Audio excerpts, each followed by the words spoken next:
And I'm also using Painter to show students that it doesn't matter about the software, just use whatever you want. Some of our students use Alias Sketch, for example. I use just Photoshop and Painter. 99% of the time is Photoshop though, even for sketching. So here's the hand, this guy's weapon. He's got a weird, I have no idea what that is. Some kind of club with a spike at the end of it. Something that looks painful and fun. So just in case the player could then take out this guy and take his weapon, that would be kind of fun. Right? It's got this kind of injector needle at the end of this weapon as well, which you'll see. Like a syringe, right? So it can poke you and then inject you with some zombie poison or something. Right? Just having fun, right? This class is about just sketching random things. Right? We go from drawing insects to drawing zombie knights to drawing whatever. But when the students do it, they're not going to be doing zombie knights. They're going to do whatever character or creature based, but using the same technique, right? So we don't copy stuff here with our students. So once the line drawing is done, I get rid of the bottom layer, so it's no longer relevant in this drawings, and we go in and do some line weight.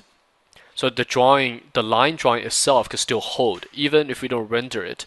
It's still showable, right? Whereas before, if we just left it, without line weight, the drawing looks very, very light, and it's also very flat. It looks 2D. So with line weight, you can make the drawing feel 3D, right, or feel round, without the aid of rendering. Here I'm just showing students the brush settings. In Painter, you have to go into the preference and do the brush tracking. Without it, everything will be at I think 100% pressure, which you'll find every single brush is ugly. You'll be like, whoa, how do I use this? Once you do that, then it tailors it to your sensitivity of drawing, and you'll find that all the brushes change, 100% the way they function. So a lot of people forget to do that if you don't read the manual or something like that. You just start using it like, man, this software sucks. Every brush is crazy. Everything's coming out 100%. It's because it's not set to your pressure. Okay, so here at this zoom out level, you can see how the line weight helps define this drawing, even if it's not rendered.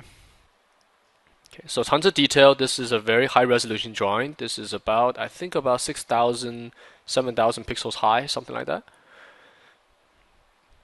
And that's the only way because digital allows you that luxury. In traditional drawing, the only way to get detail is either working super, super tight with one pitch or one dot pen. The line weight of the pen is just 1 or point 0.1, or you draw on a very big giant piece of paper, right? So when you draw that way, it turns to hurt your eyes as well because you have to kind of look and squint your eyes. But in digital, if you want to make something high res, just make the image very high res. Then you don't have to squint your eyes, just zoom in. And that's a really good benefit of digital. You can just you can always sit the same distance from your monitor versus drawing on paper to get detail. Your eye gets closer and closer and closer to the paper, and then you go blind in a few years or something like that, right? So yeah, so in digital, use to advantage. The only sucky thing is that it eats RAM, especially Painter. Painter doesn't handle RAM that well, so that's why I divided this image up to 2. In Photoshop, there will be no problem. Right. Painter handles things well when it's on just 1 layer or 2 layers, but as soon as you throw 3-4 layers on there with multiple images and also very high resolution, forget about it. Even on my home machine with 12 gigs and running the state-of-the-art processor, it cannot handle it. All right, so this is just detail, line weight. So this guy's arm is all like infected, with some kind of alien zombie, whatever you want this to be. Adding more detail, his cloth, indicating some metal. So I always do this, you guys watch the previous demos, which is make it, any stage, make it workable.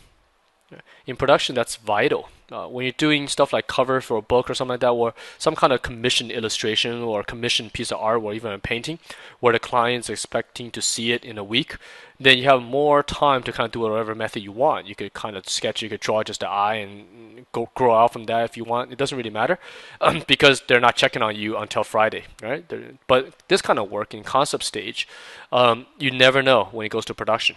Right? You could be working on this start at 10 a.m. and then around 1 p.m. after lunch, they're like, hey, we have to go to 3D with this drawing. So what do you got? The 3D guy's waiting because he's done early and he needs to model your dude. and you can't just show nothing. You're like, oh, I'm still like, brainstorming, or I got an eyeball drawn, but the rest of the body's not drawn, but my eye is awesome. Check it out, right? The 3D guy can't do anything with that. You know what I'm saying? Even if you have a rough, for example, instead of having an eye, but you have the overall pose, the overall shapes, right? Kind of like the second stage of this drawing.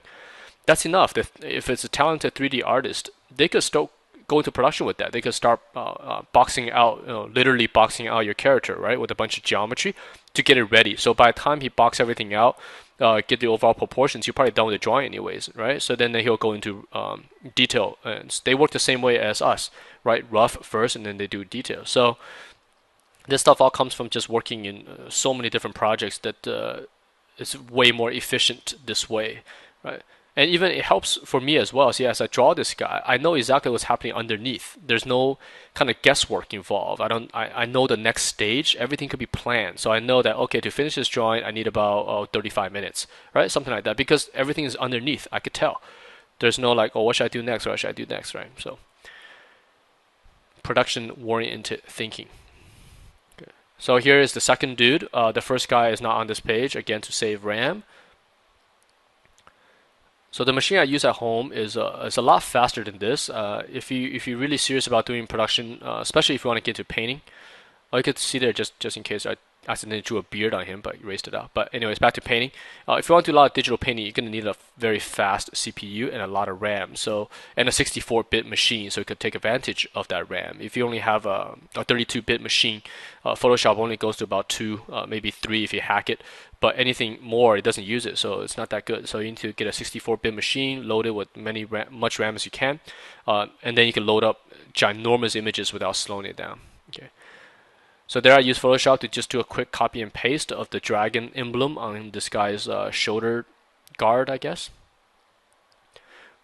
So we're playing with capturing the elements of a knight, armor, all that kind of things. So when a gamer, for example, sees this guy, he'll know what it is.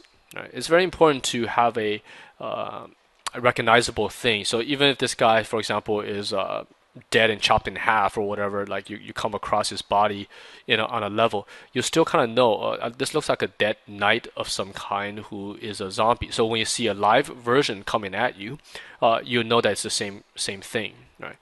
So these kind of recognition type of things. So kind of goes back to the playing with the preconception of design. So this guy's getting the same treatment. He's not as strong as the first guy. He's a little bit skinnier. And also for the final rendering of these two images, I'm actually going to render the one on the left, the one you don't see right now, to a higher degree than this guy. And he's going to get just more of just a very quick value pass. To, again, showing students different ways to approach these designs and finishings. Next term, we'll probably do something like this and take it into a painting. So line drawing is completely lost. But for me, I still love line drawings. I think it's really fun and something I think will never go away because it's fast.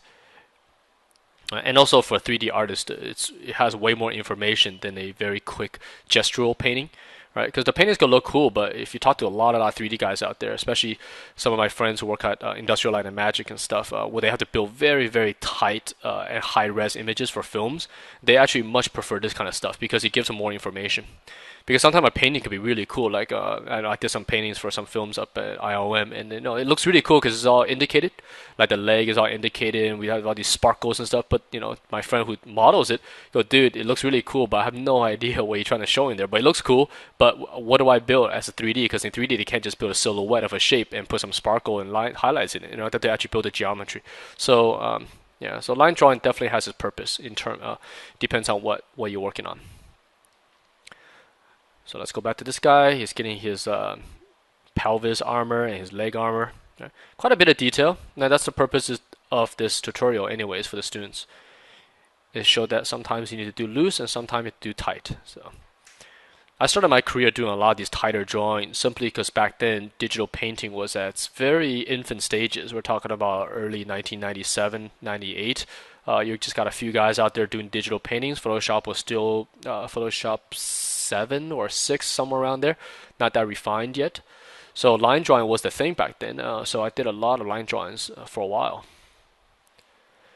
Okay, this guy's got a weird weapon, kind of like a sword that looks like a bone. I don't know.